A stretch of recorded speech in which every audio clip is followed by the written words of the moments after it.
મારું નામ Desai Mayur Varsanbhai, study EY BA with main English. આજનો મારો વિષય the future of mushroom farming. હું અને મારો મિત્ર ભાગેલા દિવ્યરાજ છે. અમે બે રોજ આવતા કોલેજમાં અને લેક્ચર ભરતા, પણ એક દાડો આરતી મેમ જગ્યા અને અમને કહે તમારી જો ઇન્કમ સોર્સ શું છે, તમે બી આવો તો હો, પણ કોઈ બિઝનેસ આગળ આવો બિઝનેસનો કોઈ આઈડિયા? મેં કીધું ના. તો કે કાંઈક વિચાર. પછી અમે બી વિચાર્યું કે મશરૂમ ફાર્મિંગનું કરીએ, ઓર્ગેનિક. નેક્સ્ટ પરિચય. મશરૂમની ખેતી એ છોડથી અલગ ફૂગ ઉગાડવાની પ્રક્રિયા છે, જે નિયંત્રિત ઇન્ડોર વાતાવરણમાં સ્ટ્રો અથવા ખાતર જેવા કાર્બનિક સબસ્ટ્રેટ પર બીજનો ઉપયોગ કરે છે. તાપમાન, ભેજ અને સ્વચ્છતા પર ધ્યાન કેન્દ્રિત કરીને કચરામાંથી પૌષ્ટિક ખોરાક ઉત્પન્ન કરે છે, જે આર્થિક લાભો અને જમીનનો ઓછો ઉપયોગ આપે છે. મશરૂમની ખેતી ઓક્ટોબરથી ફેબ્રુઆરી મહિના સુધી થઈ શકે છે. સામાન્ય રીતે મશરૂમની ઘણી બધી જાતિઓનો સમાવેશ થાય છે, જેમ કે ઇનોકી, માઇટેક, ઓયસ્ટર અને બટન મશરૂમ. આમાંથી સૌથી ઘણું ઉપયોગી બટન મશરૂમ થાય છે.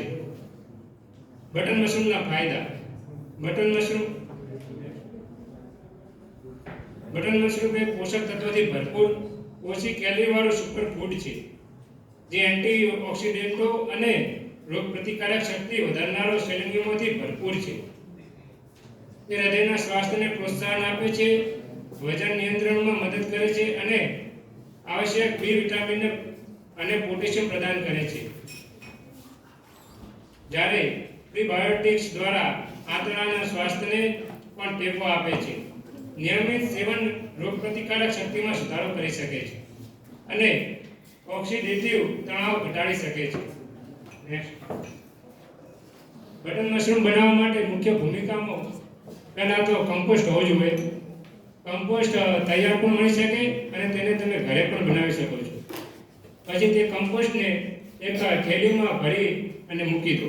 12 થી 13 દિવસ સુધી એક કોલ્ડ રૂમમાં રાખો.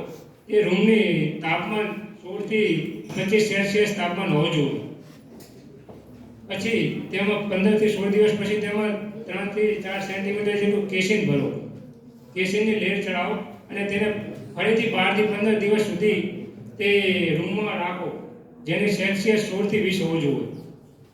પછી તે મશરૂમ કમ્પ્લીટ હાર્વેસ્ટિંગ કરવા જેવું થઈ શકે છે.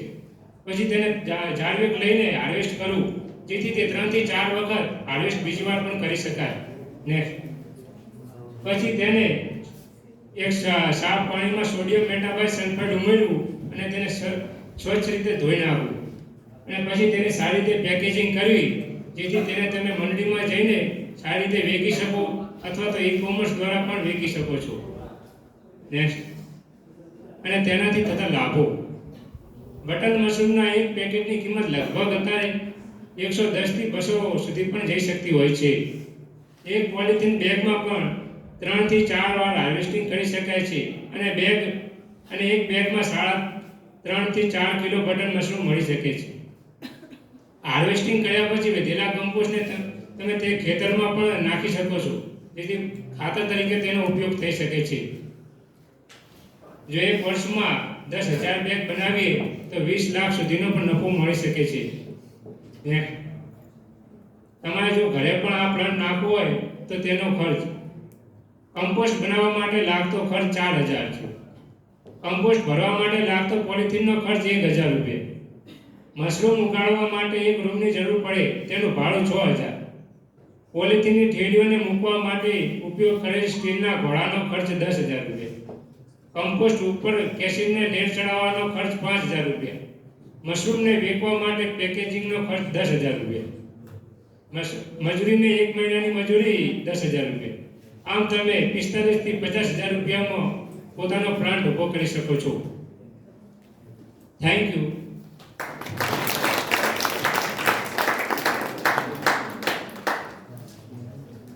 ખૂબ જ સરસ.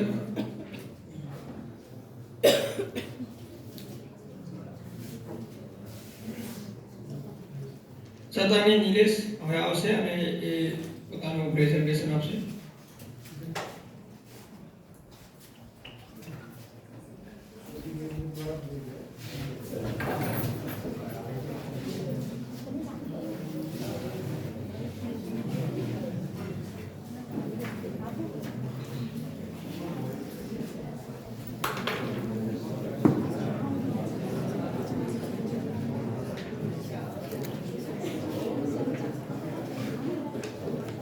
ભાઈ પાછળ ગણગણાટ લઈ કરો પ્લીઝ. હું એફઆઈ બીકોમમાં અભ્યાસ કરું છું. મારું ગામ વિસનગર, તાલુકો પારડી અને જિલ્લો સુરેન્દ્રનગર.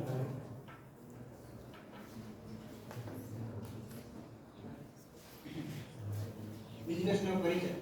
ગુજરાત ચા સ્ટોલ એક નાનું પરંતુ વ્યવસ્થિત ચા સ્ટોલ છે. જ્યાં શુદ્ધ દૂધ, સારી ચા પત્તી અને સસ્તાથી ચા બનાવવામાં આવે છે. અમારો મુખ્ય હેતુ ગ્રાહકોને વ્યાજબી ભાવે સ્વાદિષ્ટ અને ગરમ ચા આપવી. બિઝનેસના ઉદ્દેશ્ય છે સ્વચ્છ અને ગુણવત્તાવાળી ચા આપવી, નિયમિત ગ્રાહકો બનાવવા, સારો વ્યવહાર અને ઝડપી સર્વિસ, ઓછા ખર્ચમાં સ્થિર આવક રાખવી. ઉપલબ્ધ પ્રોડક્ટ અને સેવા. તો ઉપલબ્ધ પ્રોડક્ટમાં સાદી ચાના ₹10, મસાલા ચા અને આદુ ચા, એલચી ચા વગેરે તેમજ બિસ્કિટ નાસ્તો મળી રહેશે. વિગત અને અંદાજિત ખર્ચ. સ્ટોલ સેટઅપનો અંદાજિત ખર્ચ છે 60,000 અને ગેસ વાસણનો કાચો માલનો અંદાજિત ખર્ચ 10,000, જેમાં ચા, ખાંડ, દૂધ વગેરેનો સમાવેશ થાય છે.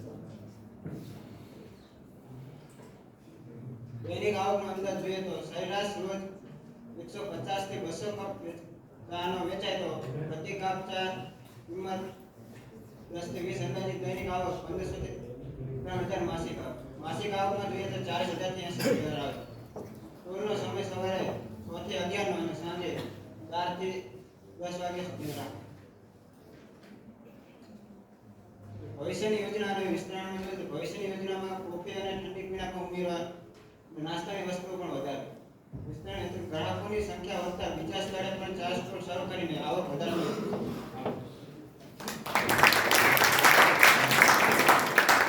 સરસ, ખૂબ જ સરસ ભાઈ. હવે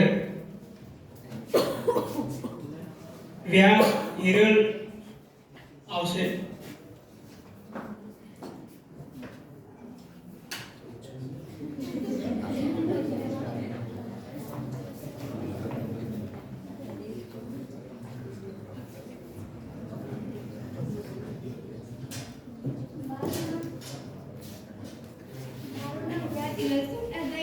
FY BCom Sem 2. મારો મેઇન સબ્જેક્ટ એકાઉન્ટન્સી.